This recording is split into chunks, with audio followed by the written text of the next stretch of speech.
Assalamualaikum warahmatullahi wabarakatuh. Selamat pagi. Kami dari kelompok 9 pada hari ini akan mempresentasikan hasil kerja kelompok kami yang hari ini akan membawakan presentasi dengan tema hormon dan seks.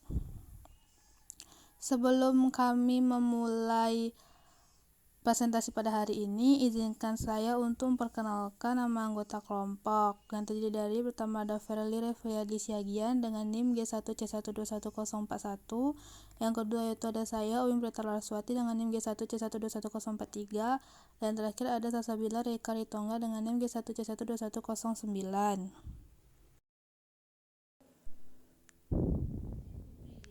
Pembahasan pertama kami yaitu tentang hormon. Hormon adalah bahan-bahan kimia atau zat-zat kimia yang dilepaskan oleh kelenjar endokrin atau kelenjar tanpa pembuluh secara langsung melalui sistem sirkulatorik menuju targetnya dan memberikan efek kepada target tersebut. Target ini yaitu kelenjar endokrin lain atau tempat-tempat di sistem saraf. Selanjutnya yaitu tentang seks. Seks adalah perbedaan badani atau biologis perempuan dan laki-laki yang biasa disebut jenis kelamin.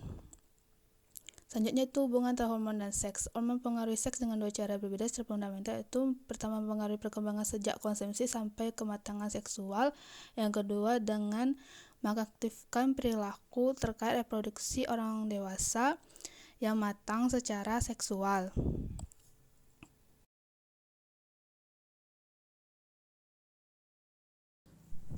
Pembahasan selanjutnya yaitu tentang gonad. Gonad merupakan bagian dari sistem endokrin dan organ reproduksi utama dari kedua jenis kelamin, yaitu pada laki-laki testis dan pada perempuan ovarium. Gonad juga diproduksi dan melepaskan hormon steroid. Hormon steroid ini yaitu hormon yang disintesis oleh kolesterol yang merupakan salah satu tipe molekul lemak yang mempengaruhi, dan hormon ini mempengaruhi perkembangan seksual dan aktivasi perilaku seksual. Kelenjar gonad dibedakan menjadi dua, yaitu kelenjar gonad pada wanita itu ovarium menghasilkan hormon estrogen dan hormon progesteron. Dan kedua yaitu kelenjar gonad pada pria yaitu testis yang menghasilkan hormon testosteron. Selanjutnya pembahasan selanjutnya yaitu tentang kromosom. Kromosom adalah kumpulan DNA yang melingkar rapat dan terletak di dalam nukleus atau intisal pada hampir setiap sel dalam tubuh. Kromosom pada manusia dapat dibagi menjadi dua, yaitu autosom atau kromosom tubuh dan allosom atau kromosom seks. Ciri genetik tertentu dikaitkan dengan jenis kelamin seseorang dan diturunkan melalui kromosom seks, sementara autosom berisi informasi herediter genetik lainnya.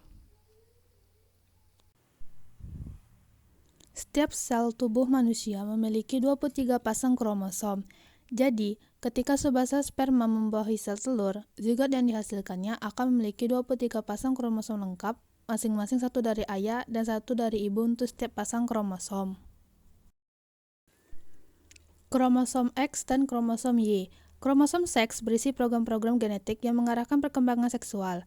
Sel-sel perempuan memiliki dua kromosom seks besar yaitu kromosom XX, dan pada laki-laki terdapat satu kromosom seks X dan satunya lagi adalah kromosom Y. Jadi kromosom laki-laki itu adalah kromosom XY. Gender dari suatu anak ditentukan oleh bagaimana sel sperma ayah memenangkan perlombaan ke sel telur ibu. Bila sel sperma dengan kromosom seks X menang, maka anak yang akan lahir adalah perempuan. Dan bila sel sperma dengan kromosom Y menang, maka anak yang akan lahir adalah laki-laki. Selanjutnya yaitu fetoprotein alfa. Fetoprotein alfa adalah protein yang diproduksi oleh hati dan kantung telur atau loksak pada janin selama proses kehamilan. Setelah melahirkan, tingkat fetoprotein alfa dalam darah sang ibu akan menurun. Fetoprotein alfa tidak memiliki fungsi spesifik pada tubuh orang dewasa. Peran fetoprotein alfa pada manusia.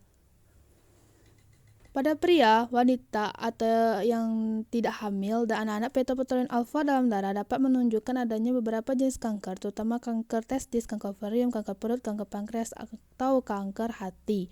Tingginya kadar fetoprotein alfa juga dapat ditemukan pada pengidap Hodgkin disease, limfoma, tumor otak, dan kanker sel ginjal. Tes fetoprotein alfa dilakukan untuk memeriksa kecacatan otak dan tulang pada janin yang disebut dengan neural tube defects dalam tubuh wanita hamil.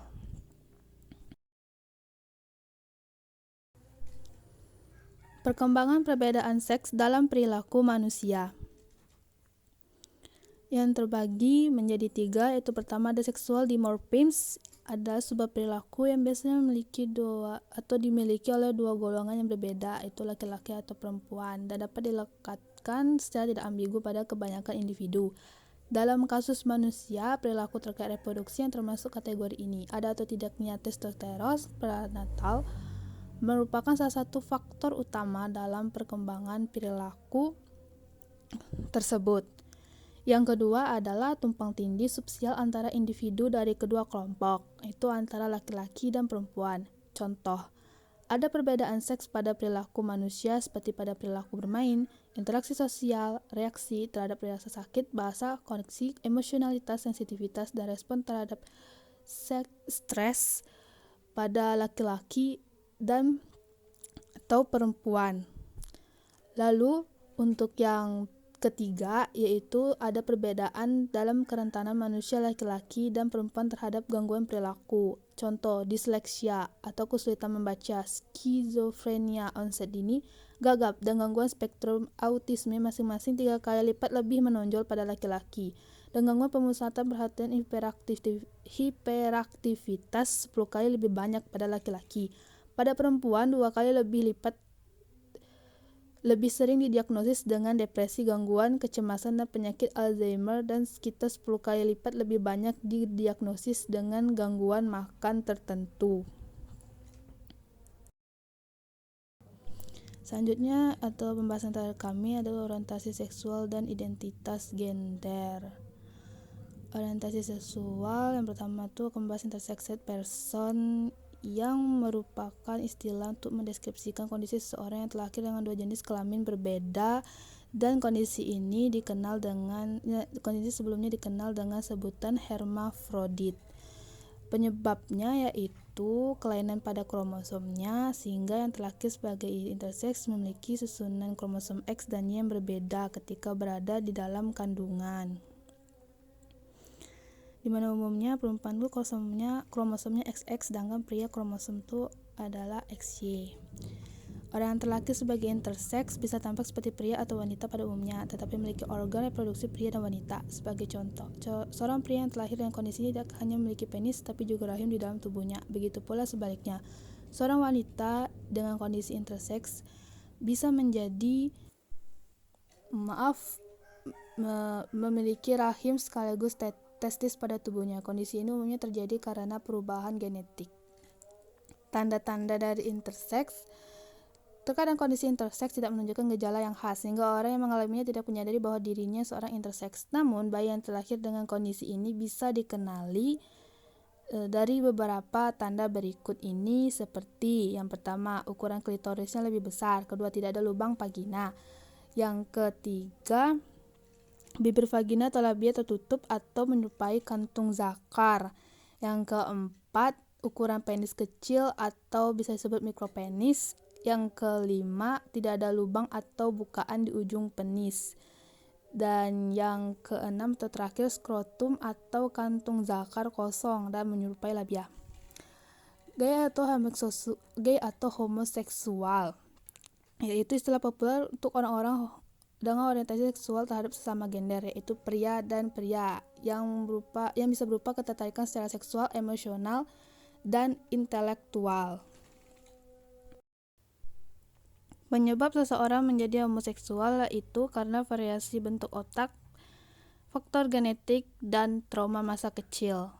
Selanjutnya yaitu biseksual, yang merupakan ketertarikan secara seksual kepada anggota dari kedua jenis kelamin, atau memiliki ketertarikan seksual pada lawan jenis dan sesama jenis.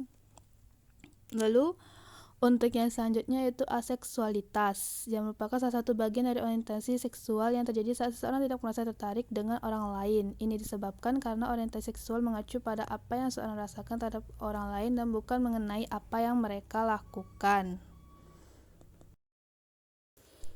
Penyebab dari aseksualitas berbeda dengan homoseksualitas dan heteroseksual yang sudah jelas mengenai preferensi seksual mereka. Mereka yang melakukan aseksual dapat dikenali dengan kurangnya atau tidak ada hasrat maupun ketertarikan seksual terhadap orang lain.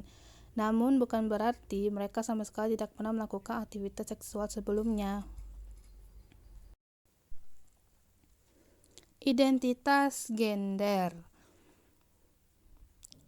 Identitas gender adalah gender dengan siapa seseorang paling mengidentifikasikan dirinya, atau bisa dengan kata lain kesadaran seseorang mengenai gendernya sendiri yang bisa selaras dengan seksnya atau bisa jadi sepenuhnya berbeda.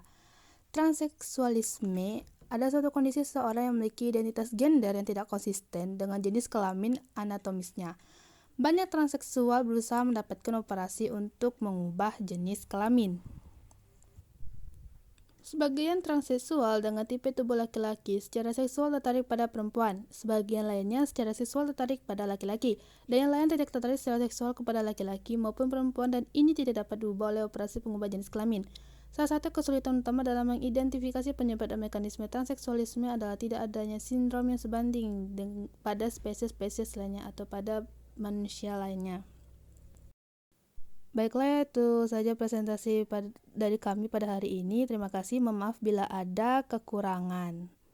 Kami akhiri dengan wassalamualaikum warahmatullahi wabarakatuh.